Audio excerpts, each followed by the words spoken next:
मदद से गुलामुद्दीन डिटेन हो गया है। जोधपुर कमिश्नरेट पुलिस को बड़ी सफलता 9 दिन के बाद अनीता चौधरी हत्याकांड में मिल गई है। पुलिस गुलामुद्दीन को लेकर आज जोधपुर आएगी। जोधपुर लाने के बाद गुलामुद्दीन की गिरफ्तारी होगी। गुलामुद्दीन को कब तक जोधपुर लाया जाएगा, ये एक बड़ा सवाल है, क्योंकि 9 दिन के बाद पुलिस को अगर एक बड़ी सफलता हाथ लगी है तो जोधपुर आने में कितना समय लग जाएगा, ये बड़ा सवाल है। इस सवाल पर पुलिस ने अभी फिलहाल चुप्पी साध रखी है। पूछताछ में कई बड़े राज खुलने की संभावना जताई जा रही है, क्योंकि परिवारजनों का वो स्टेटमेंट भी आपको याद दिला देते हैं, जब परिवार ने कहा था कि हो सकता है गुलामुद्दीन की भी हत्या हो गई हो, लेकिन गुलामुद्दीन फिलहाल डिटेन कर लिया गया है। ज्यादा जानकारी के साथ चंद्रशेखर संवाददाता जुड़ गए हैं। चंद्रशेखर, बड़ा सवाल है कि कब तक जोधपुर आएगा, लेकिन एक बड़ी सफलता जरूर लगी है। देखिए, बात करें तो जो लगातार गुलामुद्दीन की जो है पुलिस को तलाश थी, अनीता के शव मिलने के आज 9वें दिन जो है गुलामुद्दीन को बताया जा रहा है कि कल देर रात उसे गिरफ्तार कर लिया गया था। महाराष्ट्र पुलिस और मुंबई पुलिस के संयुक्त प्रयास से जो है ये सफलता मिली है। जोधपुर के एडीसीपी निशांत भारद्वाज, 2 थाना अधिकारी सहित करीब 1.5 दर्जन पुलिस के कर्मचारी वहां पर महाराष्ट्र गए थे। और बताया जा रहा है कि गुलामुद्दीन जब 29 तारीख को फरार हुआ था तो उसने अपना एक फोन जो अपनी स्कूटी की डिक्की में रख के चला गया था, और इसके बाद यह जानकारी मिली कि उसके पास 3 फोन थे। नवी मुंबई में उसने जब अपना महाराष्ट्र के मुंबई में अपना मोबाइल एक बार कुछ सेकंड्स के लिए ऑन किया तो पुलिस को तुरंत इस बात की जानकारी मिल गई कि वो महाराष्ट्र की तरफ है और पुलिस यहाँ से महाराष्ट्र पहुंच गई। बताया जा रहा है कि अब उसको जो है जोधपुर लाने की कवायद जारी है, जोधपुर लाया जा रहा है। लेकिन सबसे बड़ी बात, जोधपुर पुलिस ने अभी तक इस खबर की पुष्टि नहीं की है, चुप्पी साध रखी है। संभवतः चूंकि इस मामले से कई लोग जुड़े हैं, कई बड़े लोग जुड़ने की आशंका, जिस तरह से एक ऑडियो वायरल हुआ था सुनीता का और अनीता के पति का, तो इस लिहाज से माना जा रहा है कि कई बड़े लोग जो है इस मामले से जुड़े हो सकते हैं, और ऐसे में पुलिस हर कदम जो है फूंक फूंक कर रखती नजर आ रही है। जी, लेकिन अभी इस सवाल पर जो पुलिस है वो चुप्पी क्यों साध रखी है कि कब तक जोधपुर लाया जाएगा गुलामुद्दीन? देखिए, चूंकि अभी तक तो पुलिस ने इस बात की भी पुष्टि नहीं की है कि गुलामुद्दीन को गिरफ्तार किया गया है। हालांकि जो सारे सूत्र और मुंबई पुलिस के सूत्र भी इस बात की जानकारी दे चुके हैं कि गुलामुद्दीन की गिरफ्तारी हो चुकी है और उसे लेकर जोधपुर रवाना हो चुकी है पुलिस की टीम। संभवतः आज दोपहर तक जो है उसे जोधपुर लेकर पहुंच जाएंगे और उसके बाद उसे गिरफ्तार किया जाएगा, और उसके बाद जो आगे की पूछताछ की जाएगी उसमें कई राज खुलने की संभावना है। जी चंद्रशेखर, एक तो ये बड़ा सवाल तो है कि अगर जोधपुर लाया जा रहा है तो पुलिस कुछ भी क्यों नहीं बता रही। हो सकता है बेशक लाने के बाद प्रेस कॉन्फ्रेंस करके इस पूरी बात की जानकारी दी जाएगी, लेकिन बात आपने सच कही है। गुलामुद्दीन के बाद, गिरफ्तारी के बाद से क्या कुछ होगा ये भी बताइए चंद्रशेखर आज इस केस में, क्योंकि 9 दिन बीत चुके और गुलामुद्दीन अब हाथ अगर लग गया है तो। देखिए, यदि गुलामुद्दीन की जिस तरह से गिरफ्तारी जो सूत्र बता रहे हो चुकी है और आज जोधपुर उसे लेकर आया जाएगा, उसके बाद चूंकि उसे वहां पर दस्तयाब किया गया है तो जोधपुर में लाकर उसे गिरफ्तार किया जाएगा। गिरफ्तार करने के बाद उससे पूछताछ शुरू की जाएगी। कई ऐसे लोग हैं जिनको आमने सामने बिठाकर जो है पूछताछ की जाएगी, जिसमें तैयब अंसारी है, जो अनीता की सहेली सुनीता है। इसके अलावा जो नाम और जो राज सामने आने वाले। हालांकि ये माना जा रहा है कि पुलिस इस मामले में तह तक पहुंच चुकी है। जो तमाम जो मोबाइल फोन के आपसी बातचीत के जो सीडीआर है वो पुलिस के हाथ में है। ऐसे कई सबूत और दस्तावेज जो है पुलिस के हाथ में लग चुके हैं। अब सिर्फ जो है राज खोलना बाकी है। लेकिन जो राज गुलामुद्दीन उगलेगा उसके बाद किन किन लोगों का नाम सामने आने वाला है, ये सबसे बड़ी बात है कि वो किन किन लोगों के नाम लेने वाला है और किस तरह से जो हत्या ही हुई, क्या उसका प्रयोजन रहा है, सारी चीजें जो स्पष्ट हो जाएगी। और सबसे बड़ी बात है तो जिस तरह से पुलिस इस खबर की पुष्टि नहीं करने के पीछे वजह ये मानी जा रही है कि कुछ बड़े आदमी जिनके विदेश भाग जाने की भी संभावना है। ऐसा हमारे सूत्र बता रहे हैं कि पुलिस का मानना है कि कुछ बड़े लोग हैं जो बाहर भाग सकते हैं, फरार हो सकते हैं। तो कहीं ना कहीं पुलिस हर कदम को बड़ी सावचेती से और जो है फूंक फूंक के रखती नजर आ रही है। जी नहीं, ये जो सस्पेक्ट एरिया है बड़े लोगों के इन्वॉल्वमेंट का चंद्रशेखर, वो सुनीता के ऑडियो की बात का है या पुलिस आप कह रहे तह तक पहुंच गई है, तो किस तह तक पुलिस पहुंची है? देखिए, चूंकि ये बहुत बताया जा रहा है कि बहुत ही शातिराना साजिश जो है रची गई थी। ये पूरी स्क्रिप्ट जो है क्राइम होने से पहले अपराधियों ने तय कर रखी थी कि यदि आबिदा पकड़ी जाती है तो उसे क्या बोलना है, उसे क्या बताना है। तो पुलिस को सबसे पहले जो प्रथम दृष्टया जानकारी मिली थी, आबिदा की तरफ से तमाम वो साक्ष्य पेश किए गए और बात बताई गई कि गुलामुद्दीन जो है नशे का आदी था, सट्टे का आदी था, उसके ऊपर कर्जा था, तो उसने जो है लूट के इरादे से हत्या की। लेकिन एक ऑडियो सामने आया और इसके अलावा जो सुनीता का सीसीटीवी फुटेज सामने आया, जिसमें अनीता का अनीता का जो सीसीटीवी फुटेज सामने आया, जब वो घर से निकली थी तब उसने उतने गहने नहीं पहन रखे थे, जिसके चलते तमाम थ्योरी जो है फेल हो गई थी। अब इसमें जब पुलिस के सामने सारे तथ्य आए तो पुलिस ने जो है इस जांच को आगे बढ़ाया और कहीं ना कहीं सुनीता को जब दस्तयाब किया गया, उससे पूछताछ की गई तो और भी कुछ चीजें संभवतः पुलिस के ध्यान में आई है और कुछ सबूत जो है पुलिस के हाथ लगे हैं।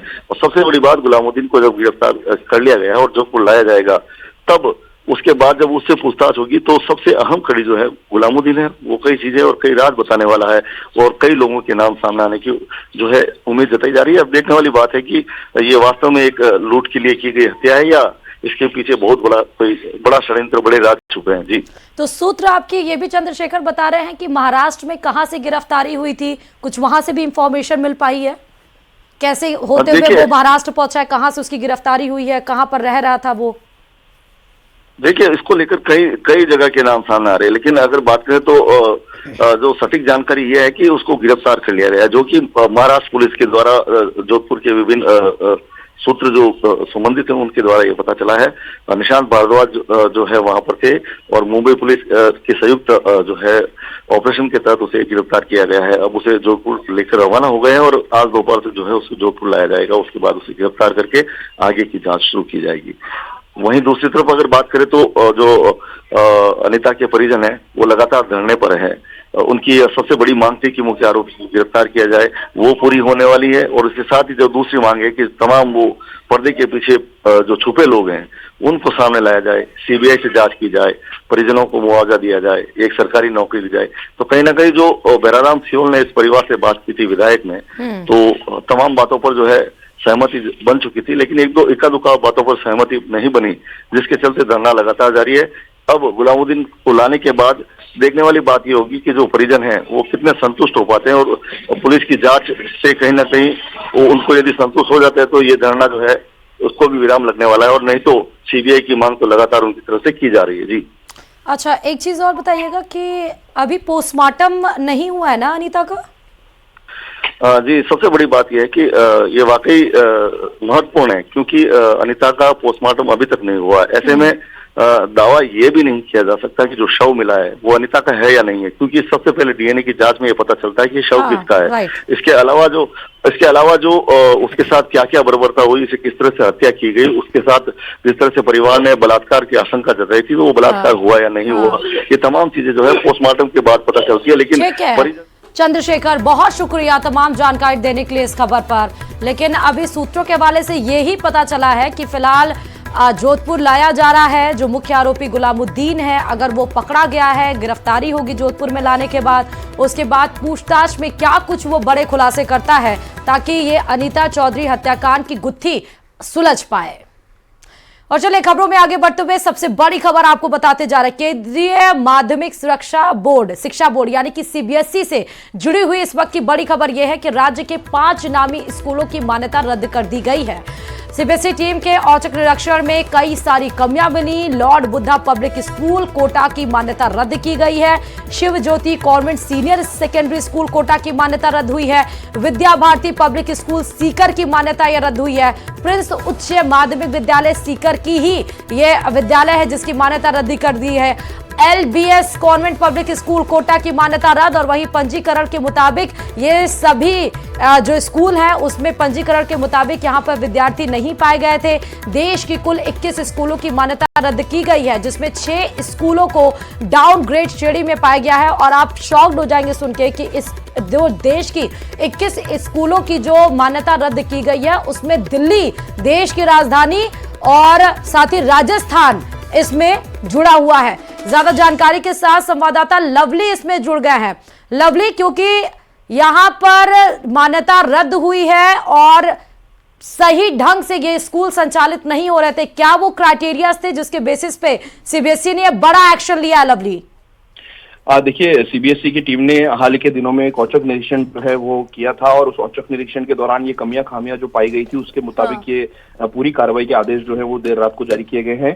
सबसे बड़ी बात है कि इन स्कूलों के अंदर जो कक्षा 9वीं और 11वीं के जो स्टूडेंट्स का जो एडमिशन इन्होंने दिखाया हुआ है, कक्षा 12वीं का एडमिशन दिखाया हुआ, वो बच्चे वहां पर जो उस संख्या के हिसाब से काफी कम मिले। अच्छा। जिसके चलते सीबीएसई ने इस पूरी कार्रवाई को अंजाम दिया है। सीबीएसई ने इससे पहले इनको कई नोटिस भी जारी किए थे, जिनमें कोटा के शिवज्योति स्कूल, एलबीएस स्कूल, जो सीकर का प्रिंस स्कूल है, विद्या भारती स्कूल है, इन तमाम, लॉर्ड बुद्धा स्कूल कोटा, इनको नोटिस भी जारी किए गए थे, मगर इनकी तरफ से कोई संतुष्टप्रद जवाब जो है वो सीबीएसई को नहीं मिला था। तो ऐसे में सीबीएसई ने इन तमाम स्कूलों की मान्यता को रद्द कर दिया है और सीबीएसई जो है वो अब यहाँ पर जो पढ़ने वाले जो एक्चुअल स्टूडेंट्स हैं उनको शिफ्ट करने का जो काम है, आगे की जो कार्रवाई है वो करेगी सीबीएसई दूसरे कोई नजदीक के स्कूल में। लेकिन बड़ी बात यह है कि कोटा और सीकर दोनों जगह पर कोचिंग जो है बड़ी तादाद में चलता है और कोचिंग में जो स्टूडेंट्स एडमिशन लेते हैं उनके डमी एडमिशंस जो है वो स्कूलों में किए जाते हैं। तो सीधे तौर पर ये डमी एडमिशन से जुड़ा हुआ मामला जो है वो उस तरफ देखा जा रहा है कि जो डमी स्टूडेंट्स हैं वो पढ़ते तो कोचिंग में है, लेकिन उनके एडमिशन जो है वो स्कूल में चलते रहते हैं। साथ ही साथ में कक्षा 6वीं से लेकर के 12वीं तक कमोबेश इसी तरह के हालात होते हैं। 9वीं और 11वीं कक्षा के अंदर तो हालात जस के तस होते हैं, क्योंकि ये बोर्ड की परीक्षा नहीं होती। लेकिन सीबीएसई जो है वो उस पूरे मामले पर बेहद सख्त नजर आ रही है और सीबीएसई ने जब तमाम क्लासेस का निरीक्षण किया, तमाम क्लासेस की जो एंट्री थी उसे चेक किया, अटेंडेंस को चेक किया, न केवल एक दिन की बल्कि अन्य दिनों की, तो खामियां कई सारी पाई गई, जिसके चलते जिसके बेसिस पे ये बड़ा कदम लिया गया। बहुत शुक्रिया लवली तमाम जानकारी देने के लिए। सीबीएसई बोर्ड ने ये बड़ा स्टैंड लिया है। 9 से 12वीं तक के छात्र या तो फर्जी या तो गैर उपस्थित वहां पाए गए और इस बेसिस पे अचानक से निरीक्षण किया गया सीबीएसई बोर्ड के द्वारा इन तमाम स्कूलों में, जिसमें देश की 21 स्कूलों के की मान्यता को रद्द किया गया है। और चलिए खबरों में आगे बढ़ते हुए सीधे आपको जयपुर के चंदबाजी से बड़ी खबर आप बताते चले। निजी स्कूल की बस अनियंत्रित होकर पलट गई है। हादसे में 12 से ज्यादा स्टूडेंट्स घायल बताए जा रहे हैं। सूचना पर पुलिस और ग्रामीण मौके पर पहुंच चुके हैं। घायलों को निम्स अस्पताल में भर्ती करा दिया गया है। बस में उस समय 40 से अधिक छात्र और छात्राएं सवार थे, उसमें बैठे हुए थे जब ये बस अचानक से अनियंत्रित होकर पलट गई। तस्वीरें आ गई हैं पलटी हुई बस की। चंदबाजी इलाके के सालड़वास के पास की ये घटना है। तो जयपुर के चंदबाजी से बड़ी खबर, प्राइवेट स्कूल की बस अनियंत्रित होकर पलटी है। जिस समय यह हादसा हुआ उस समय बस में 40 से ज्यादा स्टूडेंट्स बैठे हुए थे। 12 स्टूडेंट्स बताए जा रहे हैं जो घायल हैं, जिनको निम्स अस्पताल में भर्ती करा दिया गया है। मौके पर पुलिस और ग्रामीण पहुंच चुके हैं और क्रेन की मदद से आप देख सकते हैं किस तरह बस को फिर से खड़े करने की कोशिश वहां पर जारी है। फिलहाल 40 से ज्यादा सुबह का वक्त जब बच्चे अपने घरों से निकलकर और स्कूल बस में बैठकर अपने स्कूल की तरफ आगे बढ़ रहे थे, उस दरमियान ये हादसा घटित हुआ। अनियंत्रित हो गई बस। अब ये बस अनियंत्रित कैसे हुई, क्या टर्न लेते टाइम स्पीड में ज्यादा थी, क्या कुछ वजह थी, ये कार्रवाई का विषय है। लेकिन फिलहाल 40 से ज्यादा उसमें स्टूडेंट्स उस समय बैठे हुए थे जब ये अचानक से बस अनियंत्रित होकर पलट गई। 12 से ज्यादा ऐसे छात्र बताए जा रहे, छात्र और छात्राएं जो घायल हुए हैं, जिनको निम्स अस्पताल में भर्ती करा दिया गया है। प्राइवेट स्कूल की ये बस है, घायलों को निम्स अस्पताल में भर्ती कराया गया है और ये चंदबाजी इलाके के सालड़वास के पास की ये घटना हुई है जब निजी बस जब अचानक से निजी स्कूल की एक बस की हम बात कर रहे हैं जो अचानक से अनियंत्रित होकर पलट गई है।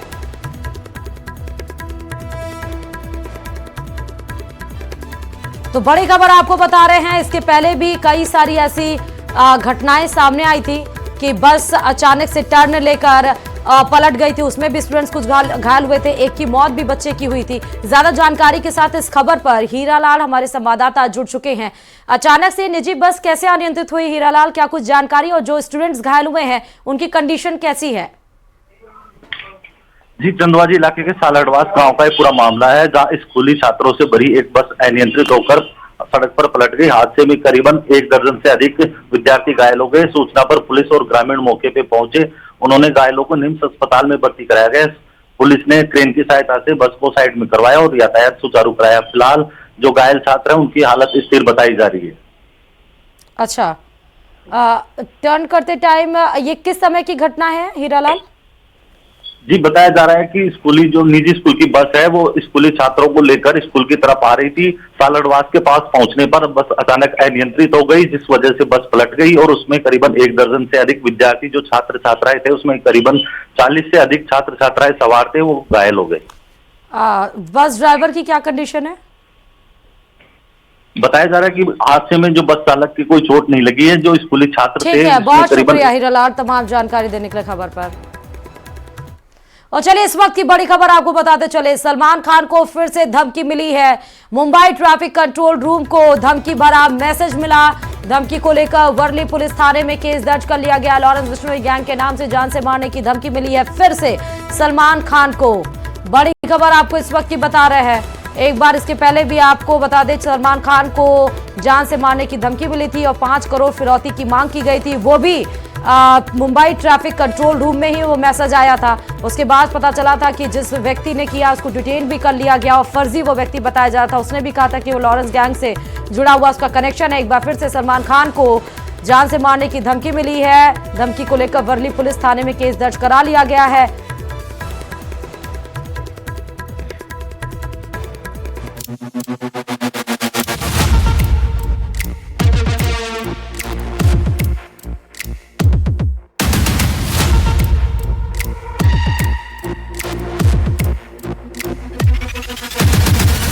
सलमान खान को धमकाने वाले शख्स पर शिकंजा। कर्नाटक के हुबली से धमकीबाज भीखाराम गिरफ्तार। सलमान खान से फिरौती में मांगे थे 5 करोड़ रुपए।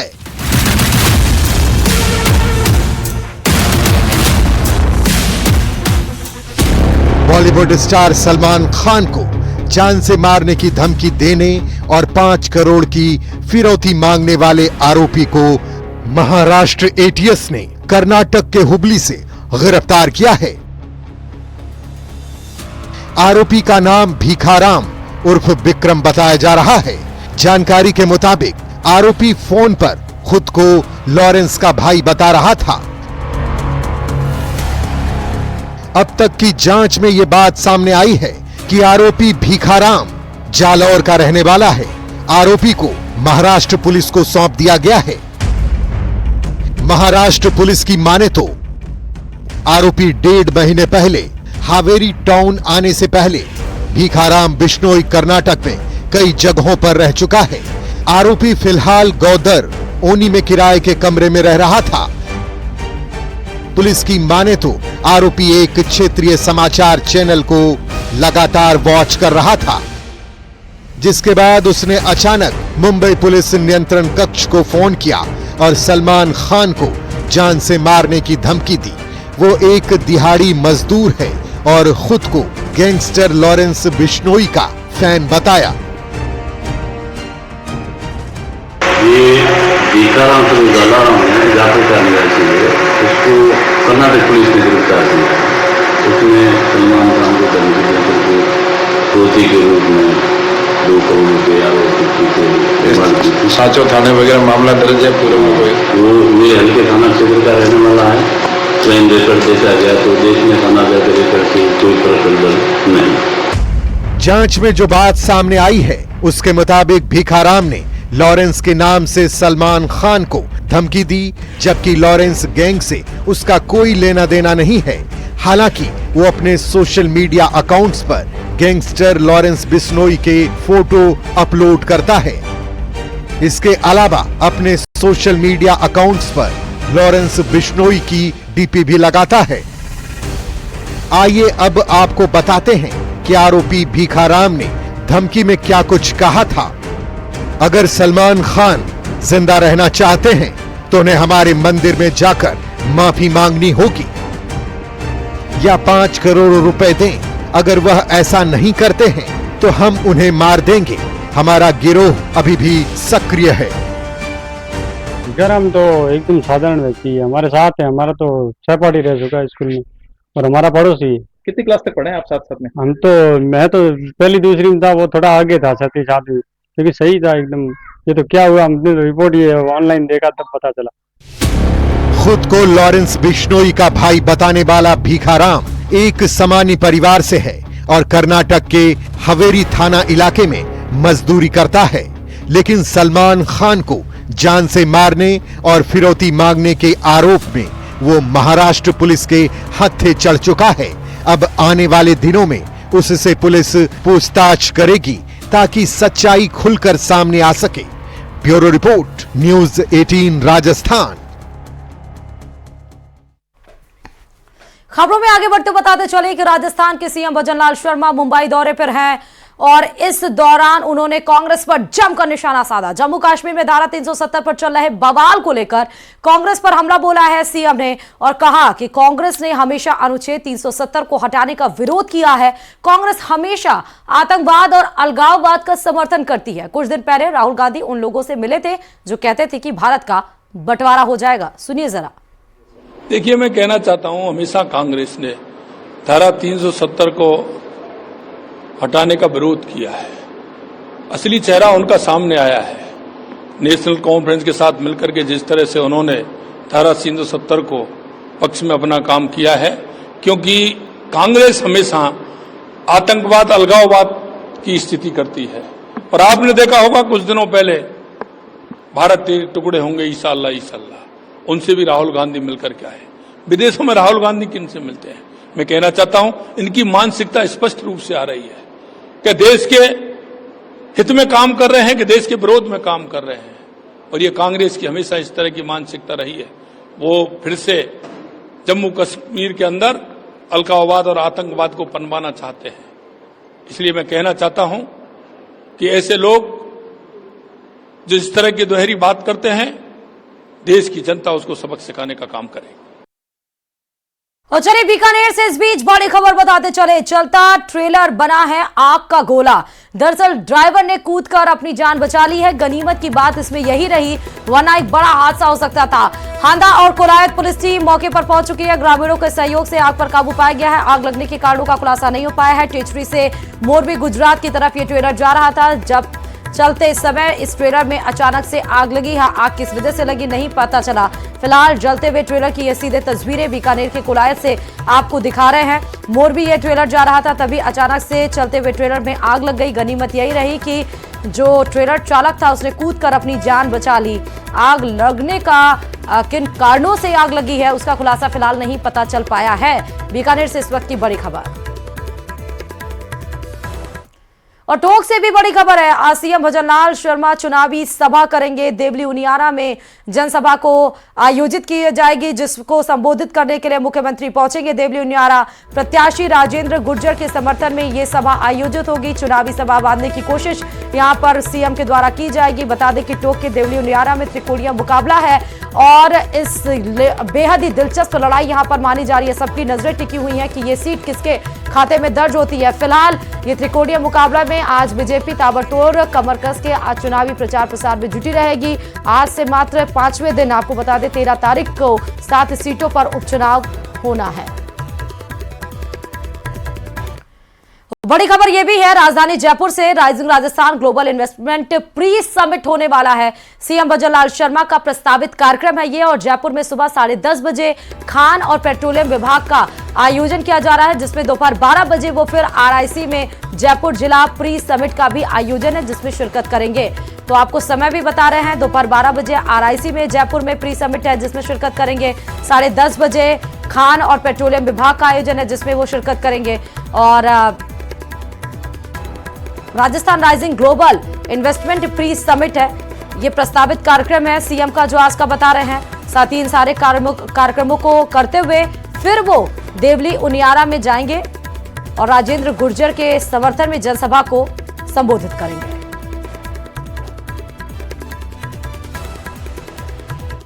और चलिए इसी के साथ ही राजस्थान लाइव में फिलहाल